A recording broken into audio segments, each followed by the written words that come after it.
Good morning, good afternoon, good evening. This is Jennifer Hardy, and we are here bringing you the Unstoppable podcast show today.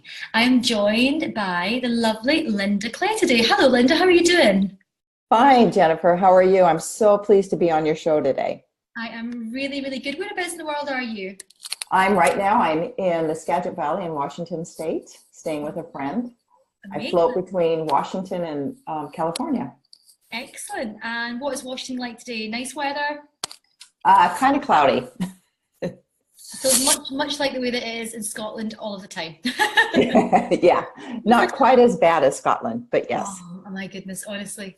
I've actually got a cheek to talk. Obviously it's 2018 at the moment, and this has been one of the best summers we've ever had in our entire existence. So I shouldn't moan too much.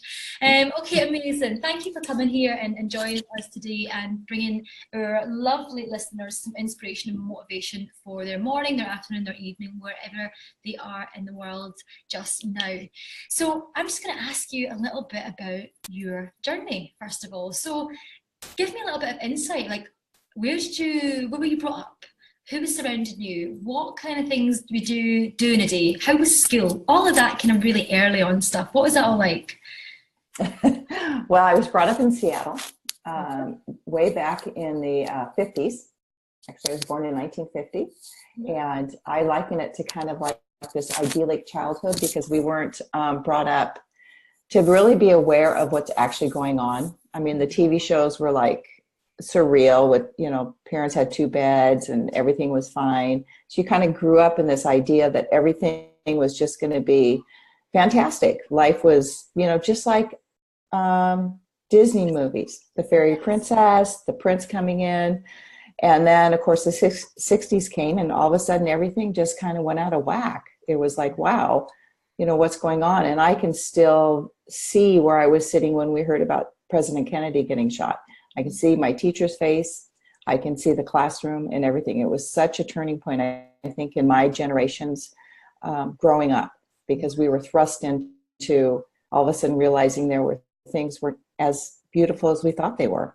Yeah. That makes sense. Yeah, absolutely. Things weren't quite as rosy as what you had been led to believe for a long time. Right. And I lived with my parents, and my dad was an alcoholic. I had an older sister and a younger brother. And when I was 16, my parents took us away from the environment we had known our entire life and moved to a very small community on Orcas Island. And all of a sudden, my whole life changed again. And what was that experience like then? So you were with your brother and sister and your mum, but I take it that you weren't with your dad at that point anymore. No, my dad was with us. Yeah. He was. Okay. Yeah. My mom never left my dad. That just was not something that you did. You stuck it out. Yeah. And it wasn't like a traumatic experience to move. It was a 16-year-old going, you're taking me away from all my friends to this place I don't even know. And then just like any 16-year-old girl, as soon as I met a cute boy, I was fine. And I transitioned just well into life on the island. I went from a huge high school to a high school that in my graduating class, there was 11 kids. Wow. So totally different environment. And what was the reason behind doing that and making that move? Was it to protect you guys or what? No, my dad was an artist. He had an advertising agency in Seattle. And my parents went up to Orcas and they fell in love with it. It's actually a very beautiful, beautiful area. Yeah. And he decided to start an art colony. Okay. And it was a dream of his. And so we moved to this island. They put all their savings and everything into it. And being a kid, I wasn't aware of all the things about it, but it didn't pan out. They wwere kind of, I want to say, forethinkers. The island wasn't ready for that type of activity it is now. Yeah. But back then, they weren't ready to accept something like that on the island. Wow. So what happened after that then? So obviously you're there, you're on this island, your mum and dad are trying to make life work there. You're 16, are you quite happy at this point? And like you said, you found the boy. Yep. Pretty happy, probably a new circle of friends. So what happened after that? Well, so I went to my junior and senior year in high school there. Yeah. And I met, as you do when you're 17, the love of my life, I thought. And I ended up getting pregnant. I was an unwed mother in the 60s, which, to be honest, Jennifer, was something that just was not acceptable. Good girls just didn't get pregnant. Yeah. And so when that situation arrived back then, you were either sent to a relative far away, or you were sent to an unwed mother's home. And I went to the unwed mother's home, and I was there for 6 months.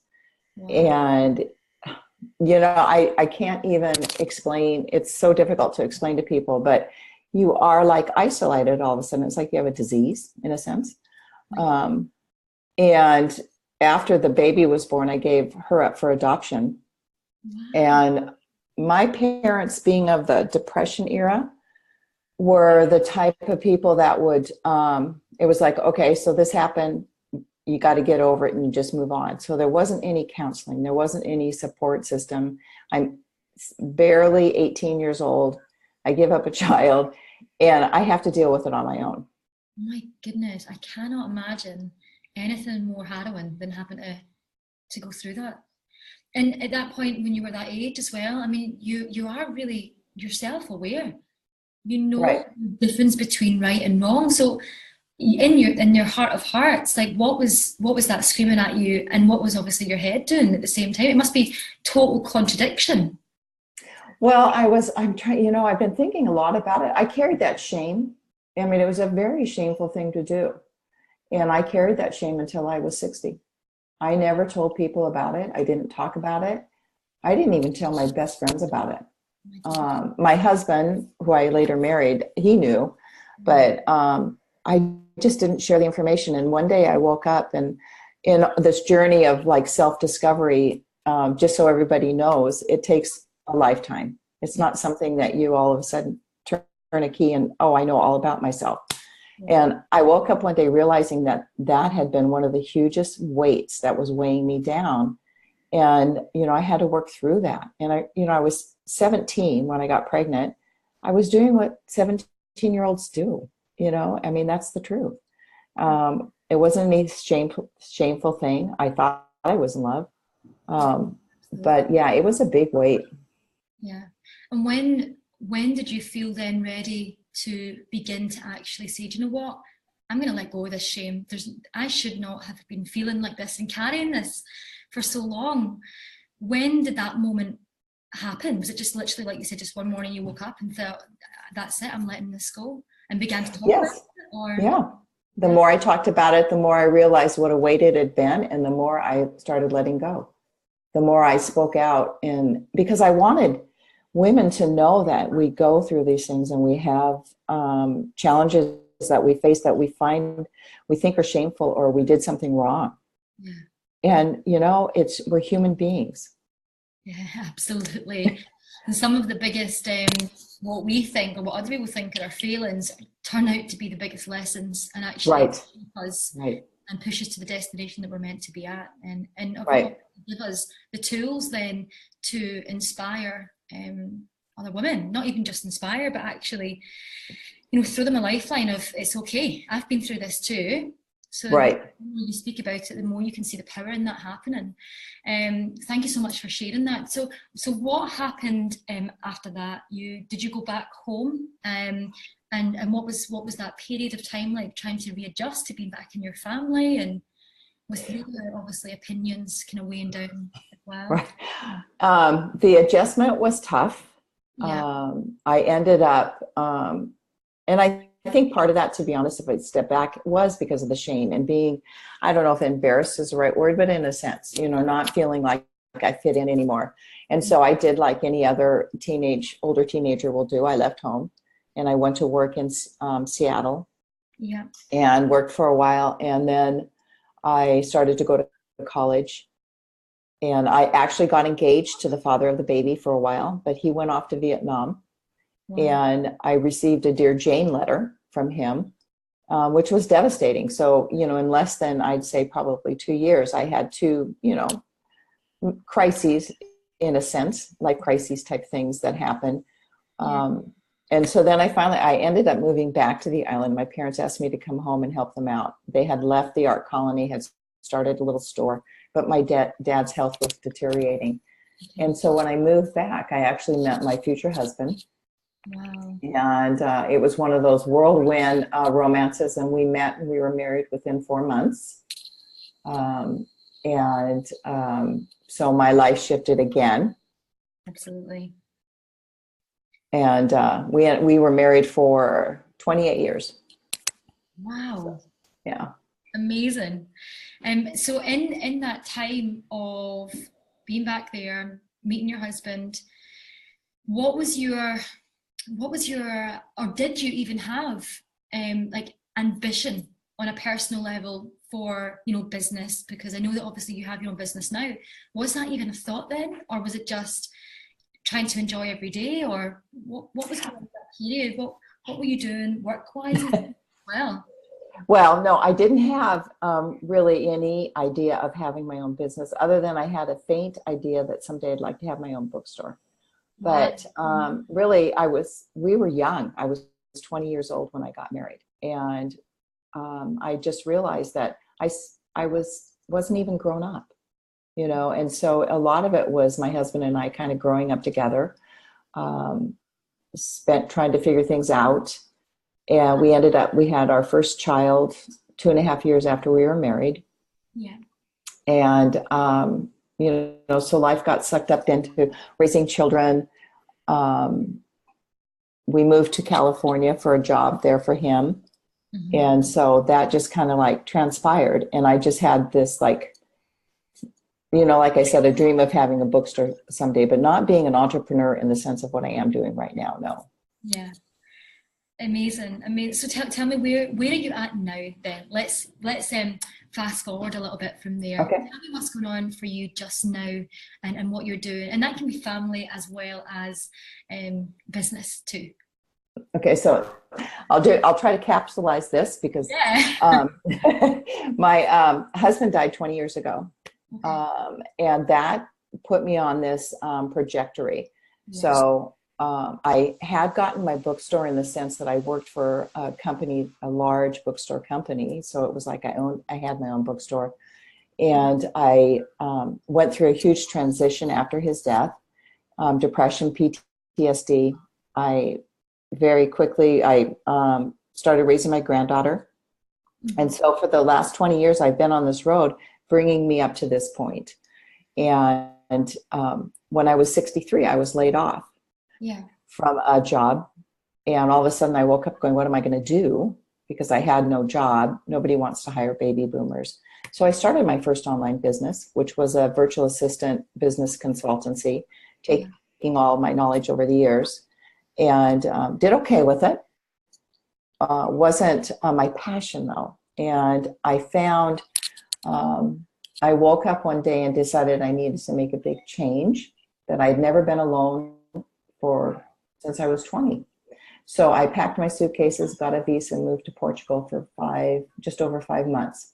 Amazing. And that process brought me to this point, because all of a sudden I realized that people kept asking me for advice or guidance. Yeah. And I went, what am I doing? I said, that's what I love to do. I love to brainstorm. I love to help people find the pieces of puzzles of their life and put them together, help them build a business if they want, or find the right career, or find the path that they really are passionate about.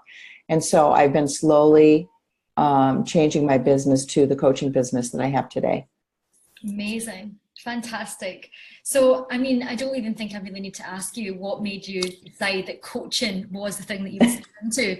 With the life experience that you've just spoke about there, I mean, that is, it would be incredible for any woman to even just have a chat with you. So, well, I suppose I will ask, you know, what was the big thing? What was the thing that made you go, okay, coaching is absolutely it? Aside from the fact that you loved doing it, did you feel just called to put this into motion as well and actually begin this business? You know, I did. I think I can look back, and I can't even go into all the things that have happened to me in my life, but everything, when I sit now and look back, it was like a path that was laid out in front of me, that I had to go through the challenges that I went through, because each time I did, it was a gift, and I learned something more about myself. I learned something more about human nature. And so I can just see this path leading me up to building a coaching business to be able to offer that expertise and that guidance that people so desperately need. It's incredible. I just absolutely adore it. I mean, you're just have been born for that role of being a coach, really, haven't you? I think so, yeah. Absolutely. And so when you look at the people that you work with now, and is it male, female, like from all kind of walks of life, from all kind of different industries, or do you have a kind of demographic of client that you love to work with and that you work with more often? Well, women tend to gravitate towards me more, but I do have some males that are in my Facebook group. Yeah. And one that is actually my group coaching program. But most of them are women. And what I find is that they, and I'm not, they really just can't sort through all this stuff in their head. You know, they want something more. It's like they wake up one day and they go, there's got to be more to life than what I'm doing right now. Yeah. And it could be any number of things. I've helped somebody key in on the fact that she just wanted a personal relationship. Yeah. I've helped people get over bullying. I've helped people develop businesses. I mean, so it's all, they just know that there's more to life than what they're doing right now. Absolutely. And what are the common issues or goals that they normally raise with you? So they want something better, but a little bit more specific. What other things come up for you within your clients? Right. They have no self-confidence. So I work with them on building their self-confidence. Their mindset is they have what I fondly call chitty chatty voices in their head. Oh my goodness. I've had that. And so I help them, key in on how do you stop those? How do you stop those little chitty chatty voices? And, I liken it to the fact that look at them like they're your inner child, they're your young child. They're just trying to protect you. Instead of looking at them as a foe, look at them as trying to give you friendly advice and basically just let them know you've got it. They want, because normally those voices come up when you're trying to do something new and they're scared. You're scared. You can't step or stretch yourself out there. So I work with them on that. And then I help them build a treasure map, which is very similar to a vision board, but I just like the word treasure. I think we are all so unique. We're treasures. We're uniquely individual treasures of the world. And so I help them, one step a day to build whatever it is that they want to build. Yeah, I absolutely love that. That is fantastic. Can you give me advice? So for people that are out there listening now, they know that they want to start something. They know that, like you said, there is more to life than what they have at the moment. Can you give them maybe just one or two secrets, tips, hints to have them taking action on moving forward with that dream, that goal, that plan, that wish for a better way of life? I think the first step is to eliminate the white noise. Yeah. Because we listen to everybody else and they tell you all these wonderful things that you could be doing. So you want to, because you have the desires so burning inside of you, you want to just grasp onto anything. And the best thing is to go through a series of exercises. The first one being asking yourself, what is it you really want? And then you'll get a surface answer because we have these automatically replies to these kinds of questions. They come first thing to mind and you just go, oh, I want this. Yeah. But then I have them go through and ask themselves that again. And then I have them ask themselves again so that they dig deep down to find what really is inside what they really want. Yeah. And then once you know what it is you want, you can start doing research. You can start interviewing people. You can start keying in on the items that you need to put in or the tasks you need to put into place to make that a reality. Yeah, absolutely. Fantastic. Thank you so much. Amazing advice. So Linda, tell us, where can we find you on this beautiful space? Your value that you've shared with us today, just in this short time that we've had together, has just been so inspiring and incredible. And what an amazing story! And I just wish you every bit of incredible success with your business. And also, I want to say for anyone that's out there listening, if you choose, Linda as someone that you're going to be working with, I think you can tell right away some of the breakthroughs that she would probably be able to get in a very short period of time for you guys. So yeah, tell us where we can find you, Linda. Sure. I have my Facebook business page, which is just Linda M. Clay Coaching. And I have a Facebook village called business.life because I work with both areas. I am on Twitter under my name. I'm on Instagram, Pinterest, just under Linda M. Clay. So, and they can always send me a personal message. I answer every single one.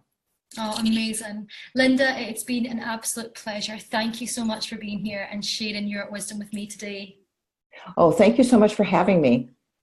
Thank you, Linda. Thank you. You're welcome. So thank you everyone as well out there that is listening to this Unstoppable podcast recording today. I hope you've enjoyed that and found it super valuable. Remember, if you want to find out a little bit more about Linda and her work and what she's doing in the world, then you can just scroll down and all of our links are below. And of course, if you want to find out a little bit more about me and Unstoppable and what we do here, if you just go below that again, our links are there. Have the most beautiful day or night wherever you are, sending lots of love, and I'm looking forward to speaking to you all again soon. Bye.